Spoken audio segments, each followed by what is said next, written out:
बिस्मिल्लाहिर्रहमानिर्रहीम। अस्सलाम वालेकुम स्टूडेंट्स। हमारा लेक्चर नंबर 12 स्टार्ट हो रहा है अभी ये। और जो टॉपिक हम प्रीवियस लेक्चर में कर रहे थे वो था टाइप्स ऑफ लेंसेज की डिटेल, कन्वेक्स लेंस और कनकेव लेंस की डिटेल, कि उनके फोकस, प्रिंसिपल फोकस कहाँ पर बनते हैं, और उनकी जो फोकल लेंथ होती है वो पॉजिटिव होती है, नेगेटिव होती है। ये सब डिटेल्स हमने प्रीवियस लेक्चर के अंदर देखी थी। और आज जो हमने डिस्कस करना है वो है how to find out focal length of a lens, कि किसी लेंस की फोकल लेंथ कैसे फाइंड होती है। तो फोकल लेंथ फिर रिवाइज को करा देता हूँ कि हमने प्रीवियस लेक्चर के अंदर फोकल लेंथ की बात की थी, प्रिंसिपल फोकस से रिलेटेड थी वो।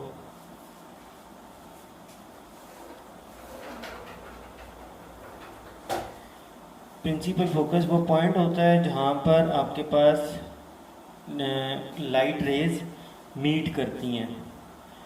जब वो लेंस पर स्ट्राइक करती हैं, उसके बाद जिस पॉइंट पर वो मीट करती हैं वो पॉइंट प्रिंसिपल फोकस होता है। जैसा अभी आपको यहाँ पे सामने नज़र आ रहा है। प्रिंसिपल फोकस को हम कैपिटल एफ से डिनोट करते हैं। लेंस का जो सेंटर होता है उसको हम प्रीवियस लेक्चर के अंदर देख चुके हैं, उसको हम कहते हैं ऑप्टिकल सेंटर, जिसको हम ओ से रिप्रेजेंट करते हैं। ओ से एफ तक का जो डिस्टेंस होता है, फासला होता है, लेंथ होती है, उस डिस्टेंस को हम फोकल लेंथ कहते हैं। उसको हम स्मॉल एफ से डिनोट करते हैं। वो फोकल लेंथ जो होती है वो कन्वेक्स लेंस के लिए पॉजिटिव होती है, कनकेव लेंस के लिए नेगेटिव होती है। कन्वेक्स लेंस में पॉजिटिव इस वजह से होती है क्योंकि कन्वेक्स लेंस का जो प्रिंसिपल फोकस होता है वो रियल होता है। रियल मतलब रियल में वहाँ पर लाइट रेज मीट करती हैं। जबकि कनकेव के अंदर हमने देखा था कि कनकेव के अंदर light rays actually principal focus के ऊपर मीट नहीं करती, इसलिए उसका प्रिंसिपल फोकस वर्चुअल होता है, इमेजिनरी होता है। तो इसलिए उसकी जो फोकल लेंथ होती है वो नेगेटिव होती है। कनकेव लेंस की फोकल लेंथ नेगेटिव होती है। अलबत्ता यहाँ पे भी मेजरमेंट वैसे ही होगी। ऑप्टिकल सेंटर जो लेंस का होगा वहाँ से लेकर प्रिंसिपल फोकस जो इमेजिनरी फोकस होगा वहाँ तक का डिस्टेंस इसकी फोकल लेंथ होगी कनकेव लेंस की। तो ये नेगेटिव होगी, जबकि वहाँ पर जो थी वो पॉजिटिव होगी। जो कन्वेक्स लेंस की फोकल लेंथ होगी वो पॉजिटिव होगी। फिर इसी तरीके से जो कन्वेक्स लेंस होगी उसके अंदर आपके पास, क्योंकि प्रिंसिपल फोकस रियल है, light rays after refracting through the lens, जब वो लेंस में से रिफ्रैक्ट होकर पास होती हैं तो वो रियल में मीट होती है। इसलिए कन्वेक्स लेंस के अंदर जो इमेज बनता है वो रियल इमेज बनता है। और जबकि जो कनकेव लेंस होती है उसके अंदर जो इमेज बनता है वो वर्चुअल इमेज होता है। रियल इमेज और वर्चुअल इमेज के बारे में भी मैंने आपको प्रीवियस लेक्चर के अंदर बात बताई थी कि रियल इमेज वो होता है जिसको आप स्क्रीन के ऊपर जो है वो देख सकते हैं। स्क्रीन का मतलब वो टेलीविज़न वाली स्क्रीन नहीं होता। स्क्रीन का मतलब ये होता है कि जिस जगह पर आपके पास कोई इमेज, क्लियर इमेज बने और आप उसको देख सकें। वो कोई वॉल हो सकती है, दीवार हो सकती है, वो कोई शीट हो सकती है, वो कोई प्लेन कोई कपड़ा हो सकता है, वो टेलीविज़न की स्क्रीन भी हो सकती है। तो जिस जगह पर आपके पास एक क्लियर इमेज बने वो आपके लिए स्क्रीन होती है। तो जो रियल इमेज, जो कन्वेक्स लेंस होती है, उसका एक इमेज स्क्रीन के ऊपर बन सकता है। उस इमेज को आप रिकॉर्ड कर सकते हैं कैमरा के थ्रू। तो इस वजह से ये इमेज रियल कहलाता है। जबकि जो कनकेव लेंस होती है उसके अंदर आपके पास लेंस के राइट साइड पर, opposite side of the object, कि जिस साइड पर ये जिस चीज़ का हम इमेज देख रहे होते हैं उसको ऑब्जेक्ट कहते हैं। मतलब यहाँ पर ये वाला ऑब्जेक्ट है और ये वाला उसका इमेज है। तो अब यहाँ अगर तो ऑब्जेक्ट का जो इमेज बन रहा है वो ऑब्जेक्ट के ऑपोजिट हो, लेंस के को अगर हम स्केल काउंट करते हैं तो उसके एक लेफ्ट साइड पर अगर ऑब्जेक्ट है और राइट पर इमेज है, तो फिर इस तरह का जो इमेज बनता है ये आपके पास रियल होगा। इसको आप स्क्रीन के ऊपर देख सकते हैं। लेकिन कनकेव के अंदर आपके पास स्क्रीन की साइड के ऊपर इमेज नहीं बनता, इसलिए वो वर्चुअल इमेज बनता है जो आपके इमेजिनरी इमेज होता है। तो ये इसी को प्रीवियस डिटेल्स को हम आगे कंटिन्यू करते हैं कि अब हमारे पास कन्वेक्स लेंस हमारे पास है, हमने उसकी फोकल लेंथ मेजर करनी है कि उसकी फोकल लेंथ कितनी है। तो उसका क्या प्रोसीजर होता है? तो उसका प्रोसीजर ये है कि इस डायग्राम को आप गौर से देखेंगे। ये क्या है कि ये एक रूम है, तो जिसके अंदर ये जो लड़का है ये क्या कर रहा है, इसके पास एक लेंस है और उस लेंस का ये इमेज बना रहा है ऑन द वॉल। अब इस वॉल को हम स्क्रीन ही काउंट करेंगे क्योंकि वहाँ पर एक इमेज बनाया जा रहा है। तो अब वो किसी का इमेज बन रहा है ट्री का और विंडो का, लेकिन मेन इमेज जो है वो ट्री का हम कंसिडर कर रहे हैं।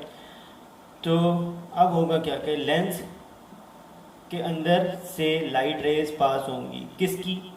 ट्री की। अब ट्री के अंदर तो लाइट नहीं होती, लेकिन ट्री के ऊपर जब लाइट पड़ेगी तो वो रिफ्लेक्ट करके लेंस की तरफ जाएगी।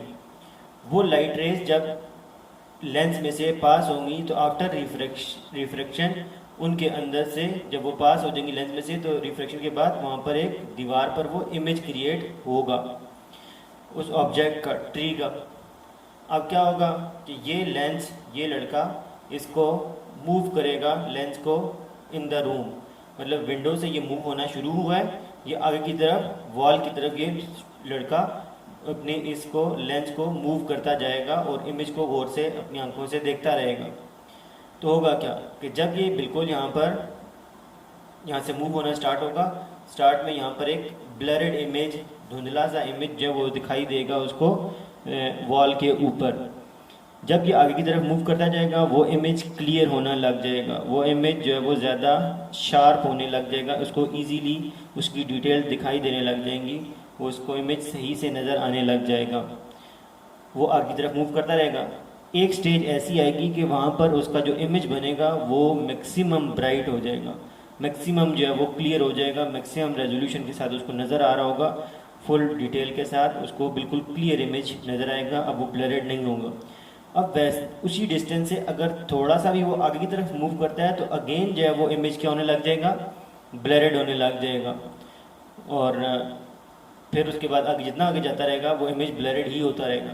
तो एक ख़ास डिस्टेंस के ऊपर उसका इमेज जो है वो क्या हो जाएगा, बहुत ज़्यादा क्लियर हो जाएगा, मैक्सिमम जो क्लियर इमेज उसको नज़र आ रहा है वो एक स्पेसिफिक डिस्टेंस पर होगा। उस वक्त लेंस से लेकर वॉल तक, मतलब स्क्रीन तक जहाँ पर इमेज बन रहा है, वहाँ तक का जो डिस्टेंस होगा वो उस लेंस की फोकल लेंथ होगी। तो अब अगर ये लेंस चेंज करता है, कोई और थिकनेस वाली लेंस यूज़ करता है और उसी ऑब्जेक्ट का दोबारा इमेज दीवार पर बनाने की कोशिश करता है, तो जब वो थिकनेस चेंज करेगा तो फिर इसको किसी और डिस्टेंस के ऊपर जो है वो ब्राइट और शार्प या क्लियर इमेज नज़र आएगा। क्यों? क्योंकि उसकी फोकल लेंथ कुछ और होगी।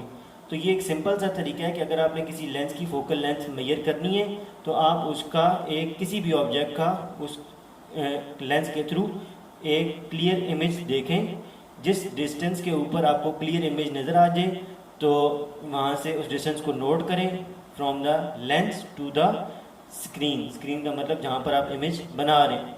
तो जितना लेंस और स्क्रीन के बीच में डिस्टेंस होगा वो आपके पास फोकल लेंथ होगी उस लेंस की।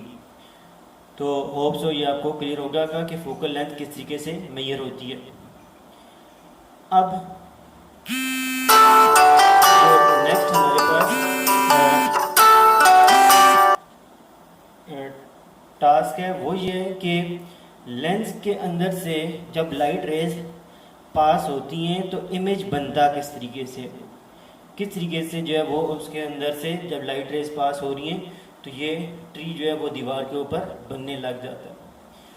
तो वो मैंने आपको यहाँ पर इसके अंदर भी आप देख सकते हैं कि ये यहाँ पर एक डायग्राम बनी हुई है। एक जो डायग्राम है ये इसकी कॉक की, और ये उसका ऑब्जेक्ट है, ये उसका इमेज है, ये बीच में लेंस है। अब ये जो लाइट रेज यहाँ से उनकी लाइट रेज की लाइंस क्रिएट की गई हैं, इनको रेज कहते हैं। ये जो लाइट रेज बनाई गई हैं लेंस में से पास होने से पहले भी और लेंस से पास होने के बाद भी वो किधर जाएंगी, क्या होगा उनका, इस सारी को कहा जाता है रे डायग्राम। कि एक रे डायग्राम जो होती है वो हमें बताती है कि ऑब्जेक्ट का इमेज कहाँ बनेगा, कैसा बनेगा, छोटा बनेगा, बड़ा बनेगा, रियल होगा, वर्चुअल होगा, उसकी फुल डिटेल जो है वो कि इमेज के बारे में वो हमें रे डायग्राम से पता चलती हैं। तो रे डायग्राम एक ऐसी डायग्राम होती है जो हमें लेंस के थ्रू ऑब्जेक्ट के इमेज की डिटेल बताती है। तो आज हमारा जो नेक्स्ट टास्क है वो ये कि रे डायग्राम कैसे बनाते हैं, उसकी जो बेसिक प्रिंसिपल्स हैं वो हमने आज स्टडी करने हैं। जो रे डायग्राम बनाई जाएंगी वो तो हम नेक्स्ट लेक्चर में बनाएंगे, लेकिन जो रे डायग्राम के बेसिक प्रिंसिपल्स हैं कि रेज कहाँ से आती हैं, कहाँ पर मूव करती हैं लेंस में से पास होने के बाद, उनको हमने ये उसके जो 3 प्रिंसिपल हैं, ये नंबर 3 का प्रिंसिपल है, ये यहाँ तक हमने आज के लेक्चर में डिटेल्स देखनी है। अच्छा, where and how an image is formed by a lens, where and how, कहाँ बनेगा और कैसा बनेगा, ये सारी डिटेल हमें कहाँ से मिलती हैं? It can be known by drawing a ray diagram. अब रे डायग्राम की ये डेफिनेशन मेंशन हुई हुई है। A ray diagram is a drawing showing the path of light rays. Ray diagram एक ड्राइंग होती है जो लेंस के थ्रू लाइट रेज के पाथ को शो करती है कि लाइट रेज कहाँ से आई, लेंस के ऊपर पड़ी, फिर उसके बाद कहाँ गई। ये सारी डिटेल हमें रे डायग्राम से पता चलती है। तो इसके बारे में भी हम डिटेल डिस्कस करते हैं, लेकिन इससे प्रीवियस में आपको होमवर्क आपका बता दूं कि ये जो भी हमने पढ़ा है कि how to find out focal length of a lens, ये आपके पास ये एक्टिविटी मेंशन हुई है। इसके ये सारे पॉइंट्स आपने नोट डाउन करने हैं और इनको प्रिपेयर भी करना है, क्योंकि ये आपके नेक्स्ट क्लास के अंदर यूज़ होते हैं। इसकी डिटेल्स के फोकल लेंथ किस तरीके से कैलकुलेट करनी पड़ती है हमें डेली लाइफ में। तो रे डायग्राम की बात हो रही थी कि रे डायग्राम एक ड्राइंग होती है जो हमें लाइट रेज के पाथ को डिफाइन करती है कि लाइट रेज कैसे मूव करती हैं through the lens. Therefore location and nature of image, location का मतलब कि इमेज कहाँ बनेगा, नेचर का क्या मतलब है इमेज की नेचर का। इमेज की नेचर के बारे में जब हम बात करते हैं तो वो 3 बातें हैं तो जो हमें पता होनी चाहिए। वो क्या है? 3 बातें ये हैं कि आपके पास इमेज जो है वो ऑब्जेक्ट के साइज़ की निस्बत स्क्रीन के ऊपर बड़ा बनेगा, छोटा बनेगा या सेम इन साइज़ बनेगा। ये एक बात है नेचर के बारे में। दूसरी बात ये है कि वो आपके पास जो इमेज बन रहा है वो रियल होगा या वर्चुअल होगा। क्या रियल में वहाँ पर लाइट रेज मीट हो रही हैं, मतलब ऐसा एक इमेज बन रहा है जिसको आप कैमरा के ऊपर कैप्चर कर सकते हैं, स्क्रीन के ऊपर आपको नज़र आ रहा है, आप उसको रिकॉर्ड कर सकते हैं, तो रियल इमेज है। अगर नहीं कर सकते, जैसे हमने कनकेव लेंस की डिटेल में देखा था कि नहीं हो सकता उसमें, तो ये यहाँ पे दोबारा आपको दिखा ये वाला इमेज, तो ये स्क्रीन पर रिकॉर्ड नहीं हो सकता, तो ये वर्चुअल इमेज है। तो दूसरी बात ये हमने देखनी होती है। पहली बात ये है कि साइज़ के बारे में कि नेचर ऑफ इमेज का मतलब कि इमेज का साइज़ कैसा है ऑब्जेक्ट के कंपैरिजन में, छोटा है, बड़ा है या इक्वल इन साइज़ है। दूसरी बात, रियल इमेज बन रहा है या वर्चुअल इमेज बन रहा है, मतलब उसको रिकॉर्ड कर सकते हैं स्क्रीन के ऊपर या नहीं देख कर सकते। थर्ड चीज़ ये है कि आपके पास जो इमेज बन रहा है वो ऑब्जेक्ट की निस्बत वो इरेक्ट है या अपसाइड डाउन है। इरेक्ट का मतलब होता है सीधा, कि जैसा ऑब्जेक्ट है वैसा ही इमेज बने। मतलब ये देखिए ना, यहाँ पर आपके पास ये ट्री है, लेकिन जो इसका इमेज बन रहा है वो अपसाइड डाउन है, वो इन्वर्टेड इमेज है, वो आपको उल्टा हुआ दिखाई दे रहा है। तो ये हमने देखना होता है कि लेकिन कुछ केस के अंदर इमेज सीधा भी बनता है, तो इसको कहते हैं इरेक्ट इमेज, ERRECT। तो हमने थर्ड चीज़ जो नेचर ऑफ इमेज में देखनी होती है वो ये कि इमेज इन्वर्टेड है या इरेक्ट है।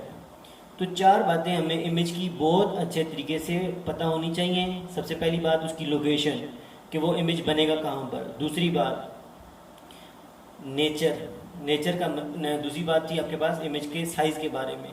तीसरी बात थी कि इमेज रियल होगा या इन्वर्टेड होगा। और चौथी बात है कि इमेज इरेक्ट होगा या वो इन्वर्टेड होगा। तो तीन बातें जो नेचर के बारे में, वो एक साइज के बारे में, एक रियल वर्चुअल के लिहाज से, और तीसरी जो है वो इरेक्ट और इन्वर्टेड के लिहाज से। अब हमने इमेज को अगर बनाना है किसी भी रे डायग्राम के थ्रू, तो उसके बेसिक प्रिंसिपल जो है उनको अभी हम स्टडी करने लगे। वो क्या है?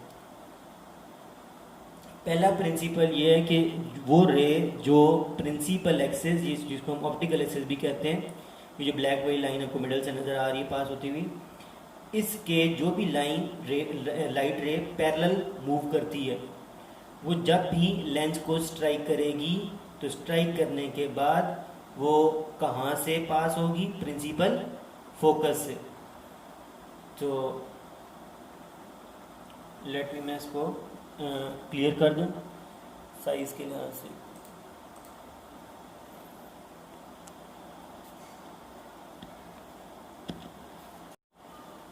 तो वो लाइट रे जो प्रिंसिपल एक्सिस के, ऑप्टिकल एक्सिस के पैरेलल जाती है, वो रिफ्रैक्ट होने के बाद प्रिंसिपल फोकस से पास करती है। तो कनकेव लेंस के अंदर भी ऐसे ही होता है, लेकिन कनकेव लेंस के अंदर जब लाइट रे कनकेव लेंस में से पास होती है तो वो रियल में प्रिंसिपल फोकस पर नहीं जाती, अपीयर होता है कि वो प्रिंसिपल फोकस की से आ रही है।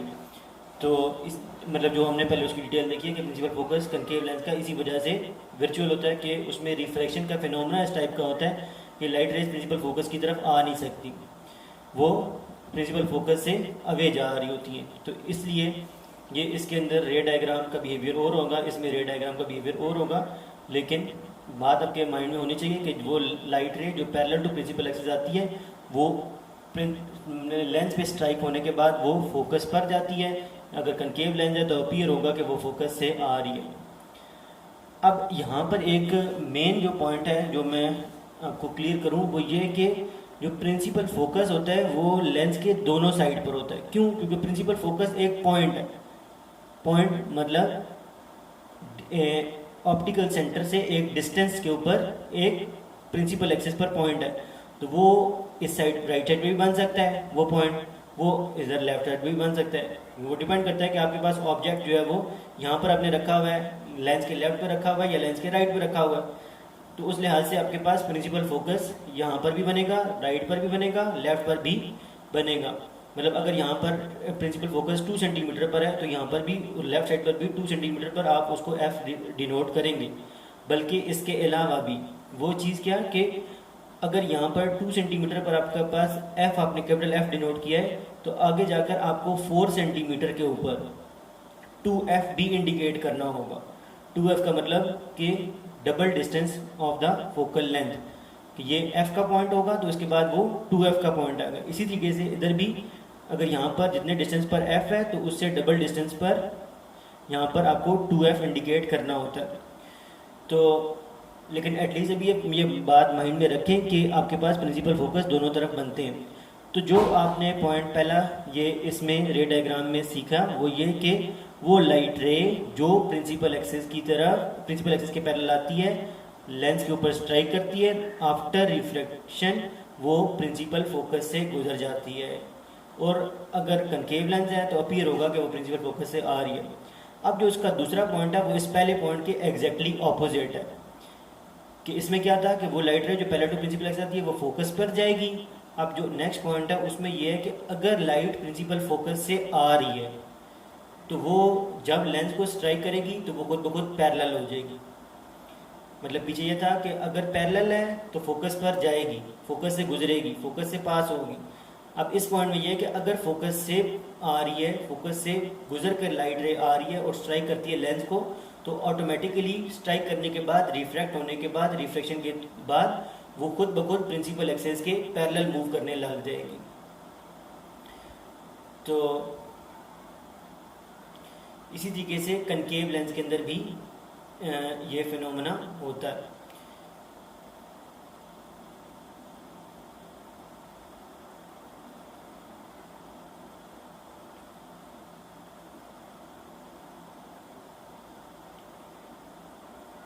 अब जो थर्ड पॉइंट है इसका वो ये कि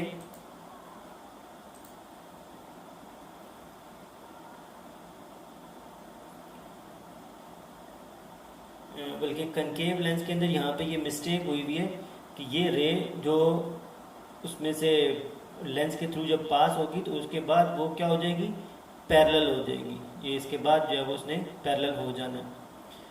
तो लेकिन यहाँ ये इम्प्रॉपर वे में इंडिकेट हुआ है। अब जो थर्ड पॉइंट है वो भी सिंपल सा पॉइंट है। वो क्या है, पहले दोनों पॉइंट का ताल्लुक ये था कि लाइट या तो पैरेलल टू प्रिंसिपल एक्सिस आ रही है और फोकस से जा रही है, और दूसरा ये था कि अगर फोकस से आ रही है तो पैरेलल हो जाएगी। मतलब दोनों में फोकस की बात थी। इसमें फोकस के बारे में कोई बात नहीं है, ना पैरेलल के बारे में बात है। वो क्या है, वो ये कि अगर कोई लाइट रे स्ट्रेट आ रही है और कहाँ से गुजर रही है, ऑप्टिकल सेंटर से, लेंस के सेंटर से गुजर रही है, तो वो बेंड ही नहीं होगी, वो बिल्कुल स्ट्रेट मूव करेगी, चाहे कंकेव हो चाहे कन्वेक्स हो। तो इस लिहाज से ये हमारे पास 3 पॉइंट्स हैं, 3 प्रिंसिपल हैं रे डायग्राम के, कि अगर हमें ये पता हो तो हम इसके बाद जो ऑनवर्ड्स की रे डायग्राम हमने आगे बनानी है तो वो हम बना सकते हैं। ये हमें तभी बना सकेंगे कि जब हमें पीछे वाले तीनों पॉइंट्स जो है वो याद होंगे। वो मैं को दोबारा से एक दफ़ा रिपीट कर देता हूँ कि वो लाइट रे जो parallel to the principal axis आती है वो फोकस से पास हो जाती है, और वो लाइट रे जो फोकस से आती है वो स्ट्राइक करने के बाद, रिफ्लेक्ट होने के बाद पैरेलल हो जाती है, जबकि जो ऑप्टिकल सेंटर से गुजरती है वो स्ट्रेट मूव करती है। तो ये 3 इसके पॉइंट्स हैं।